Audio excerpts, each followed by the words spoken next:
ಗಿರಿಜಾಸ್ healthy ಅಡುಗೆ ಚಾನಲ್ಗೆ ಸ್ವಾಗತ. ಇವು ನೋಡಿರಿ ಹಾಗಲಕಾಯಿ ತೊಗೊಂಡಿನಿ. ಹಾಗಲಕಾಯಿ ತೊಗೊಂಡು ಕ್ಲೀನಾಗಿ ತೊಳೆದು ಹಿಂದೆ ಮುಂದೆ ಕಟ್ ಮಾಡ್ಕೊಂಡಿನಿ. ಇವನ್ನ ಕಟ್ ಮಾಡ್ಕೊಂಡು ಪಲ್ಯ ಮಾಡ್ತೀನಿ. ಪಲ್ಯ ಭಾಳ ರುಚಿಯಾಗತ್ತಿದ್ದು. ಹಾಗಲಕಾಯಿ ಏನು ಉಣ್ಣಾಕ ಪಲ್ಯ ಅಂತಿರ್ತಾರೆ ಇಸಾಕ ಅಂತೇಳಿ ಅಂಥವ್ರಿಗೂ ಇಷ್ಟ ಆಗುತ್ತೆ. ಅಷ್ಟೇ ಪಲ್ಯ ಇದು ಇಸದ್ ಮಾಡೋಕೆ ರೆಡಿ ಮಾಡ್ತೀನಿ. ಇಸದ್ ನೋಡಿರಿ ಇವನ್ನ ಹಾಗಲಕಾಯಿ ಕಟ್ ಮಾಡ್ಕೊತೀನಿ. ಸಣ್ಣ ಸಣ್ಣ ಪೀಸ್ ಮಾಡ್ಕೊತೀನಿ. ಇಸದ್ ನೋಡಿರಿ ಹಾಗಲಕಾಯಿ ಕಟ್ ಮಾಡ್ಕೊಂಡಿನಿ. ಹುರಿಬೇಕು ಹಾಗಲಕಾಯಿ ಕುರ್ನ. ಹುರಿದ್ರೆ ಭಾಳ ರುಚಿ ಬರ್ತೈತಿ. ಕೈ ಕಡಿಮೆ ಆಕೈತಿ. ಈಗ ಹುರಿತೀನಿ. ಈಗ ಹಾಗಲಕಾಯಿ ಹಾಕ್ಕೊಂಡು ಸ್ವಲ್ಪ ಎಣ್ಣೆ ಹಾಕೋಬೇಕು.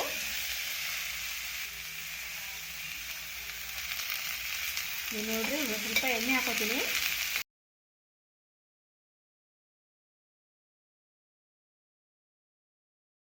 ಈಗ ನೋಡಿರಿ ಹಾಗಲಕಾಯಿ ಹುರಿದಾವು.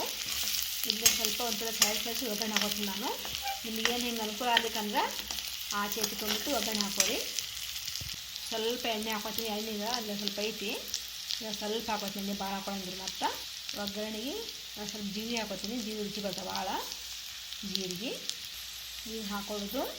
ಬ್ಯಾಡಿಗೆ ಮೆಣಸಿನ್ಕಾಯಿ 2 ತೊಗೊಂಡಿದ್ದೆ ಅಷ್ಟು ಹಾಕೋತೀನಿ. ನಿಮಗೆ ಎಷ್ಟು ಬೇಕು ಅಷ್ಟು ನೋಡ್ಕೊಂಡು ಹಾಕೋರಿ. ಸ್ವಲ್ಪ ಇವು ಎಣ್ಣೆಯಾಗ ಹುರಿಬೇಕು ಮೆಣಸಿನ್ಕಾಯಿನ.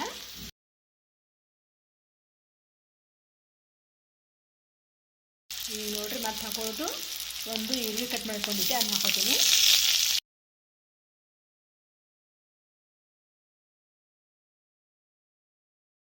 ಇದೆಲ್ಲ ಸೇರಿ ಕೂಡ್ಕೊತೀನಿ.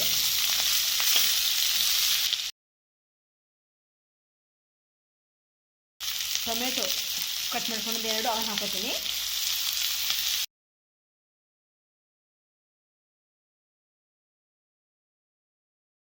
ಈಗ ಹಾಕೋದು ಹುಣಸೆಹಣ್ಣಿನ ರಸ.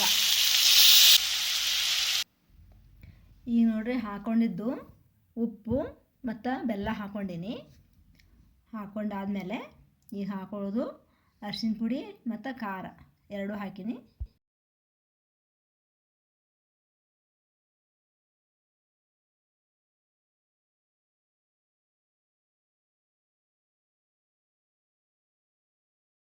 Gas off ಮಾಡ್ಕೊಂಡಿನಿ.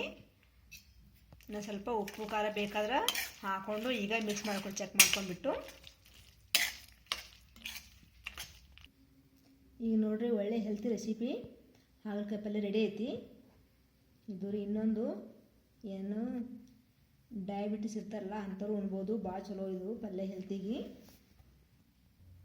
ಈ ಥರ ಪಲ್ಯ ಮಾಡಿದರೆ ಯಾರೂ ಒಲ್ಲನಂಗಿಲ್ಲ. ಅಷ್ಟು ರುಚಿಯಾಗಿರ್ತದೆ ಪಲ್ಯ. ಇದನ್ನು ಒಂದ್ಸಲ ಮನ್ಯಾಗ ಟ್ರೈ ಮಾಡಿರಿ. ಹಾಗಲಕಾಯಿ ಪಲ್ಯ ಹೆಲ್ತಿ ಪಲ್ಯ. ಹಾಗಲಕಾಯಿ ರೀ ಭಾಳ ಚಲೋ ಹೆಲ್ತಿಗೆ. ಈ ರೆಸಿಪಿ ಇಷ್ಟ ಆದರೆ ನನ್ನ ಚಾನಲ್ ಸಬ್ಸ್ಕ್ರೈಬ್ ಮಾಡಿರಿ, ಶೇರ್ ಮಾಡಿರಿ, ಲೈಕ್ ಮಾಡಿರಿ. Thank you.